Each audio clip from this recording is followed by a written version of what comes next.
What you see now is a rude awakening to some extent. Stellantis has already had to lay off employees. It's now embroiled in a major battle with the UAW over its delay in plant investments that were planned as part of the 2023 Accord. In a jaw-dropping announcement that's rocked the automotive industry to its core, 4 legendary car brands are officially closing up amid the Stellantis crisis. This isn't just a minor hiccup, it's a seismic shift that sends ripples through every corner of the car community. So what does this mean for die-hard fans and committed workers? What will the new normal look like? Most importantly, who will be the next major player in this turbulent arena? What's happening? In the fast-paced world of the automotive industry, the advent of Stellantis back in 2021 marked a seismic shift that no one saw coming. Emerging from the monumental merger of 2 automotive giants, Fiat Chrysler Automobiles and the PSA Group, Stellantis was formed to dominate. However, as with any great story, the initial excitement soon gave way to an unsettling reality. Under the leadership of Stellantis CEO Carlos Tavares, disconcerting reports began to trickle in, raising serious questions about the long-term fate of brands we once thought were indestructible. So how did we end up here? And what missteps led to the end of what many expected to be a legendary chapter in automotive history? Buckle up, because I'm here to break it down for you. But before we dive deep into the details, hit that like button and subscribe to our channel.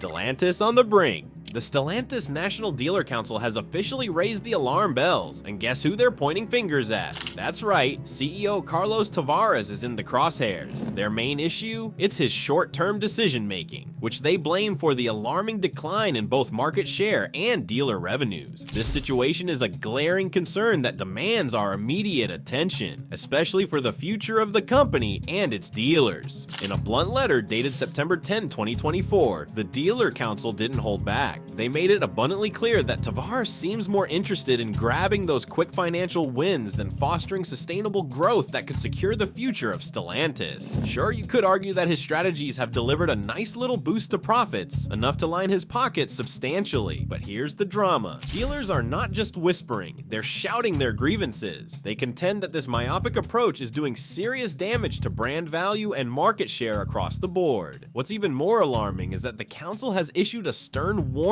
insisting that the current trajectory could lead to real setbacks. And they believe we might be watching those dire predictions play out right before our eyes. But that's not all. The situation is spiraling for dealers, who now feel more isolated and unsupported than ever. They're grappling with an increasingly difficult landscape while lacking the vital backing they desperately need from Stellantis. The council didn't mince words when they called out the company's recent cuts to marketing budgets and changes to compensation policies. These decisions, they argue, are hitting dealer profitability like a freight train. As a result, many dealers find themselves with a mountain of unsold vehicles languishing on their lots. Just imagine the frustration brewing among them. It's creating a perfect storm of financial stress sweeping through the entire dealer network. So let's break down the fallout from all of this. The Dealer Council laid it all out. Tavares' cost-cutting initiatives designed to enhance profits are spectacularly backfiring. Take, for example, his decision to tie dealer compensation to vehicle shipments rather than actual sales. This shift has left countless dealers in precarious financial situations because they find themselves stranded without the necessary sales figures to support their operations. And just when you thought the situation couldn't get any worse, here comes the ominous threat of layoffs and plant closures. This shadow of uncertainty only heightens the anxiety surrounding the long-term viability of Stellantis' operations in North America.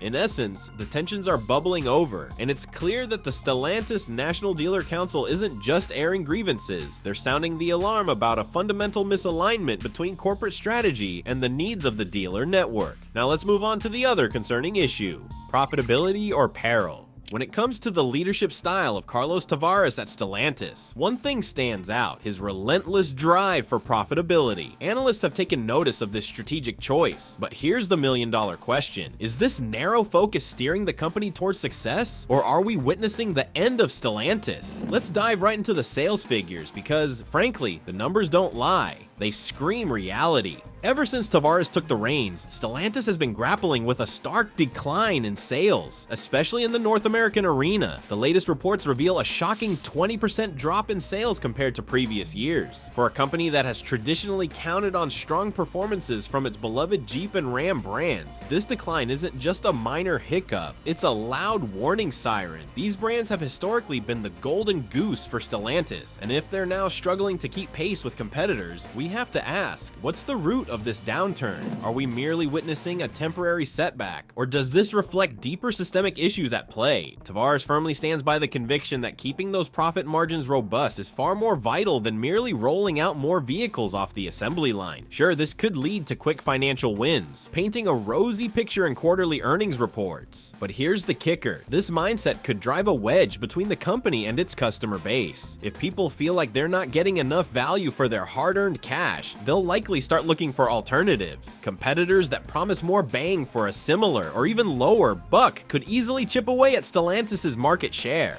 Investors are feeling the heat too. The current trajectory of Stellantis isn't thrilling them in the least. Analysts are sounding the alarm, downgrading the company's stock amidst rising worries about its market share and profitability prospects. The numbers tell a jarring story. Stellantis' stock price has plummeted by a staggering 42% this year. This sharp nosedive is forcing urgent conversations about Tavares' long-term vision for the company. But let's dig even deeper. The automotive industry isn't just evolving, it's undergoing a revolution, particularly with the surge of electric vehicles and shifting consumer expectations. Buyers today are more discerning than ever. They want more than just a fair price. They hunt for exceptional value. Consumers are looking for quality vehicles paired with cutting-edge technology, sustainability, and brands that align with their personal values. When a company prioritizes profit margins at the expense of these essential factors, it risks falling short of what consumers really want. Navigating this terrain isn't easy. Tavares' strategy of prioritizing profit margins over sales volume might offer quick relief, but could also lead to long-term ramifications that spell trouble for Stellantis, particularly in North America. With sales figures continuing to plummet, can the company afford to stay on this path? The urgency to adapt strategies is unmistakable. Every day that goes by without addressing fierce competition while clinging to a narrow profitability view leaves a burning question in the minds of shareholders, employees, and, most critically, consumers. As Tavares navigates Stellantis through these choppy waters, the discourse surrounding profitability versus volume is likely far from over. He must strike a delicate balance between safeguarding those profit margins and ensuring that consumer satisfaction is front and center. Achieving this equilibrium won't come easy, considering the constantly shifting market dynamics. However, realizing the need for innovation while also keeping a vigilant eye on consumer expectations may be the key to revitalizing sales, especially if Stellantis hopes to regain its former glory.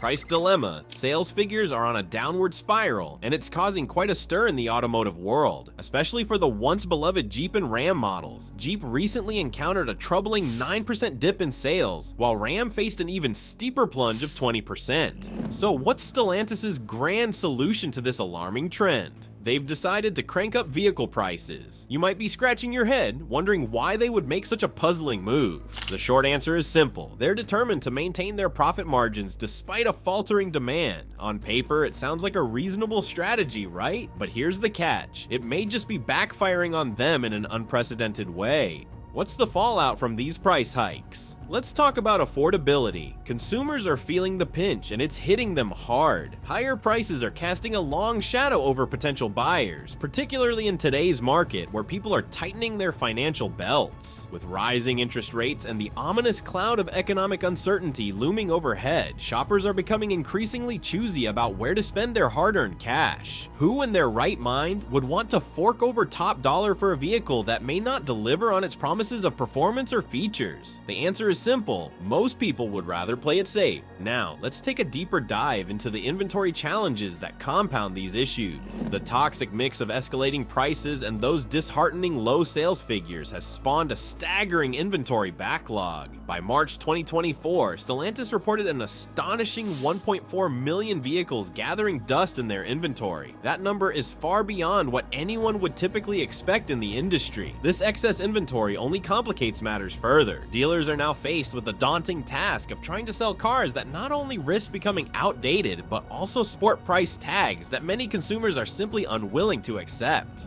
Let's pause for a moment to consider the impact of this situation on dealers. They find themselves in a precarious position, left holding the bag and struggling to clear their lots of vehicles that just don't align with current buyer preferences. As prices continue to soar and sales continue to plummet, it's creating a perfect storm of calamity, one that no one wants to witness.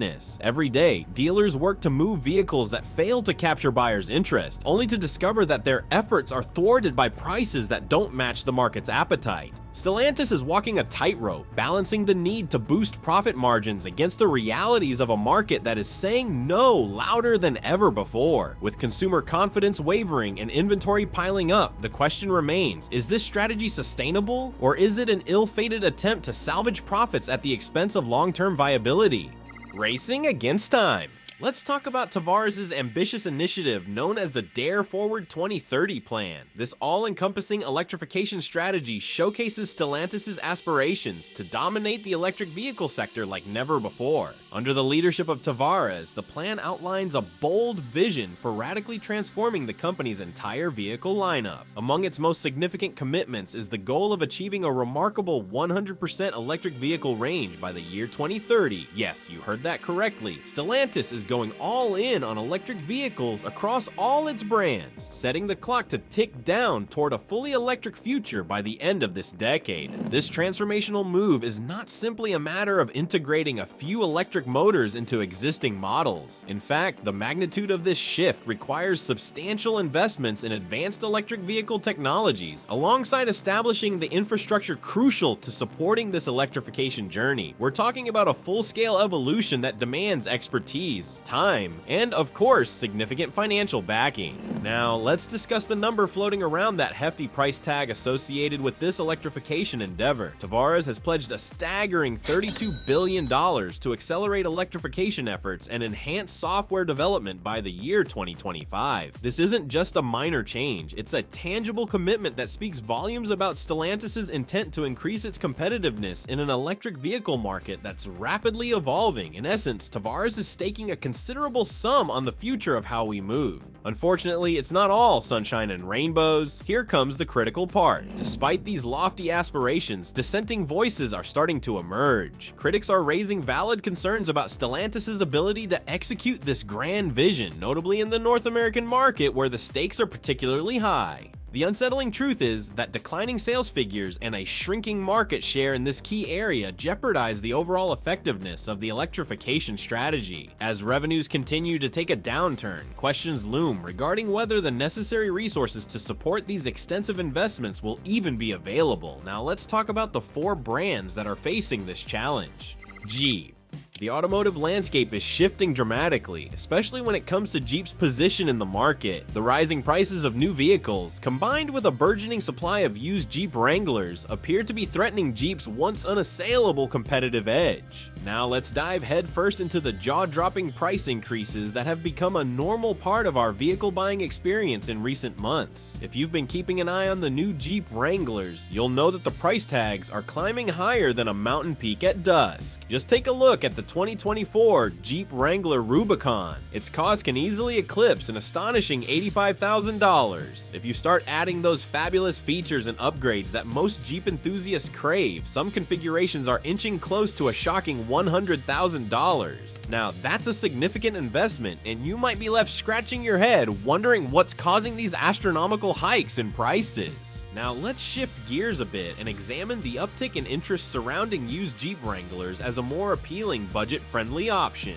As the price tags on new Jeeps climb to dizzying altitudes, savvy consumers are turning their eyes toward the used market, seeking out better deals and more budget-friendly choices. When you look at the prices for used Jeep Wranglers, the range is expansive. You can stumble upon older models being offered for merely $3,999. On the other end of the spectrum, if you're eyeing something nearly new, models like the 2021 Wrangler Unlimited Rubicon 392 2 can set you back approximately $63,494. This extensive price range brilliantly caters to a wide variety of buyers, allowing you to pick and choose based on your financial situation while still enjoying that iconic Jeep experience everyone loves. What truly captivates potential buyers about used Wranglers is their remarkable value retention. For those who may not be in the know, Jeep Wranglers are celebrated for holding their worth exceptionally well over time. This characteristic makes pre-owned models an utterly fantastic selection for individuals looking for a reliable vehicle without the sky-high price often associated with brand new models. Plus, the used market is brimming with diverse trims and configurations, which means consumers can enjoy the freedom to handpick the features that resonate most with their needs, whether that's showcasing off-road capabilities or practicality for daily drives around town. Now it's imperative that we ponder the implications of all this for Jeep's competitive edge. The rising costs associated with new vehicles are starting to wobble Jeep's standing in a fiercely crowded automotive marketplace. As potential buyers mull over their options, it's only natural that they might be drawn to exploring other brands that offer comparable models at far more digestible price points. In an industry where every penny counts, especially for passionate drivers who want to maintain a connection with their adventurous side, the allure of budget-friendly alternatives is undeniably pronounced.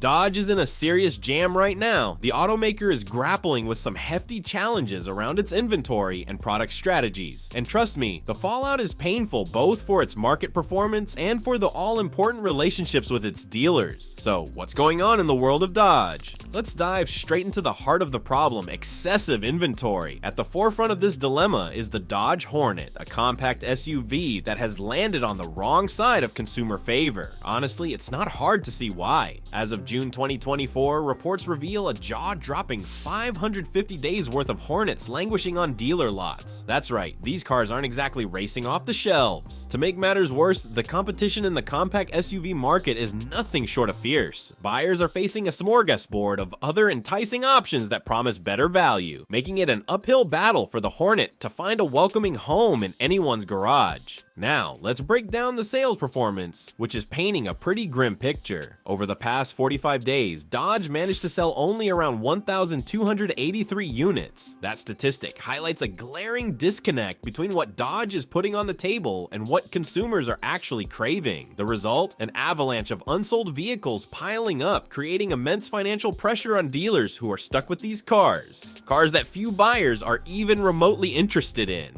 And if that's not enough weight to bear, Dodge is also making its play in the electric vehicle arena. But let's be real, this shift toward electrification has yielded a mixed bag of reactions from both consumers and dealers. In a bid to stay relevant, the company has decided to launch electric versions of classic favorites like the Charger and Challenger, with the Dodge Charger Daytona SRT stepping into the spotlight. While this aligns with the broader industry trend leaning heavily towards sustainability, it's leaving loyal fans feeling a bit betrayed.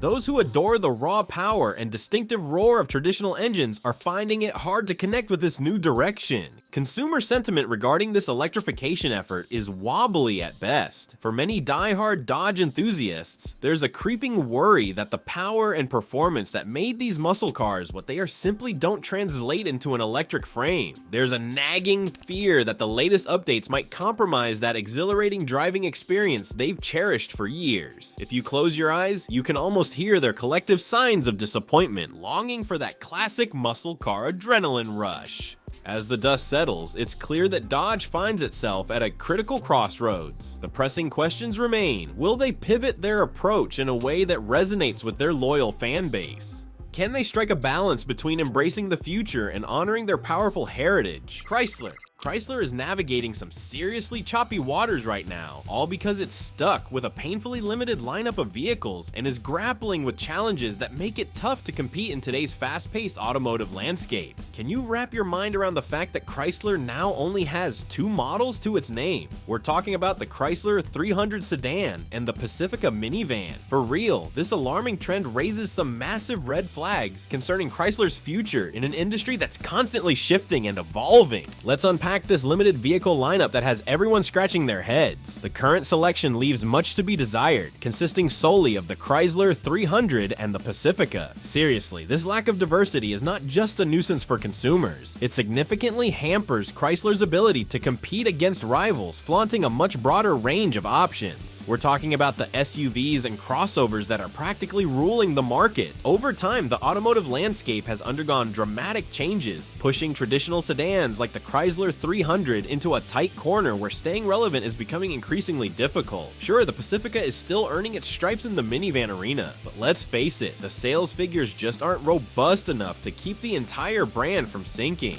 Now let's talk about the pricing conundrum, which has sparked plenty of chatter among buyers. Chrysler's remaining models are starting to feel a bit overpriced when compared to the competition. Just consider the Pacifica. While it's recognized for its family-friendly features and practical design, many buyers are gravitating toward competitors like the Honda Odyssey and Toyota Sienna, which are often seen as better-priced alternatives. This pricing strategy is posing a significant hurdle for Chrysler, making it exceedingly challenging to attract budget-conscious shoppers who have plenty of other appealing options that don't break the bank. Digging deeper into the brand strategy, we uncover a troubling pattern. A stark disregard for revitalization recommendations from within the company. Reports suggest that numerous proposals aimed at breathing new life into the Chrysler brand have been quickly dismissed by Stellantis management. This raises serious concerns about the absence of a strategic vision for the future. Industry analysts and insiders are buzzing with fresh ideas on how to rejuvenate Chrysler's offerings, with suggestions ranging from a bold leap into the electric vehicle market to introducing new models that resonate with what today's consumers truly desire.